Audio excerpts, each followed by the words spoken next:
नमस्कार दोस्तों। आज मैं आपके लिए एक ऐसी कहानी लेकर आया हूं जो आपके रोम रोम में ठंडक डाल देगी।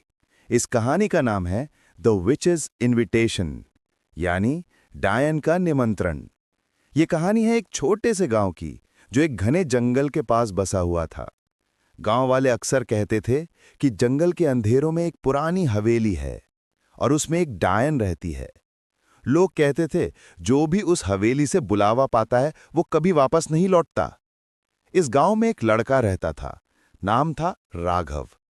राघव बहुत उत्साही था, लेकिन थोड़ा जिद भी करता था। उसे कभी भी ऐसी पुरानी कहानियों पे विश्वास नहीं होता था। एक शाम राघव अपने दोस्तों के साथ जंगल के किनारे बैठा था। तभी हवा में एक अजीब सी खुशबू फैली, जैसे मिट्टी, अगरबत्ती और खून का मिश्रण हो।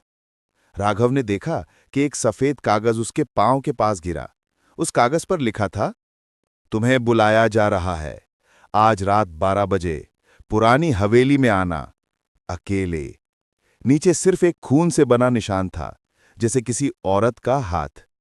दोस्त डरे हुए कहने लगे, राघव, ये डायन का निमंत्रण है, इसे दूर फेंक दो। लेकिन राघव हंसता रहा। ऐसी कहानियों से तुम लोग डरते हो, मैं आज सबको साबित कर दूंगा, कोई डायन वाइन नहीं होती। रात के 12 बजे राघव जंगल की तरफ निकला।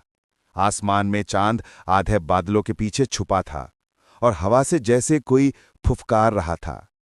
जैसे जैसे वो हवेली के करीब आता, तालाब के किनारे कुत्ते एक साथ हुआ हुआ कर रहे थे, जैसे उसे रोकना चाहते हो।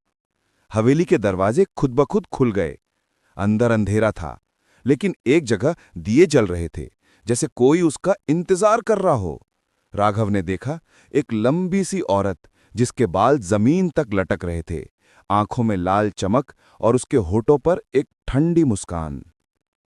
डायन बोली, स्वागत है राघव, तुमने मेरा निमंत्रण स्वीकार कर लिया। अब तुम मेरे मेहमान हो। राघव ने हिम्मत दिखाई, मैं डायन से नहीं डरता, तुम चाहे जो हो, मैं सिर्फ सच जानने आया हूं। डायन हंसी, एक ऐसी हंसी जो इंसान के हड्डी तक ठंडा कर दे। सच तो ये है, जो मेरा निमंत्रण स्वीकार करता है वो कभी गांव नहीं लौटता। हवेली के अंदर एक बड़ा मंडल बना हुआ था खून से। डायन ने राघव को उसके बीच में खड़ा होने को कहा। उसने अपने बालों को जमीन पर फैलाया और मंत्रों का जाप शुरू किया। अचानक राघव के पैर जम गए, वो हिल नहीं पा रहा था। उसे लगा जैसे उसकी जान धीरे धीरे निकल रही है। डायन उसके करीब आई और फुफकारती बोली, तुम्हें हमेशा के लिए मेरे साथ रहना होगा, तुम मेरा दास बन जाओगे।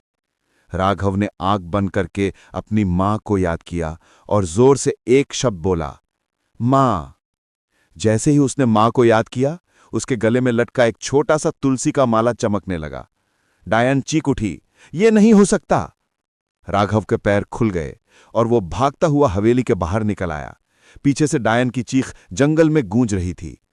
सुबह होते ही राघव बेहोश हालत में जंगल के किनारे मिला। गांव वाले उसे घर ले आए। उसने सबको सच बताया, लेकिन अब भी कुछ लोगों ने विश्वास नहीं किया।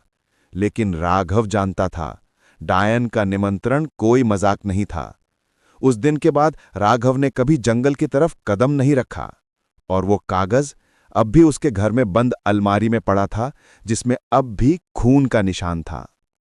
दोस्तों, ये थी कहानी द विचेस इनविटेशन।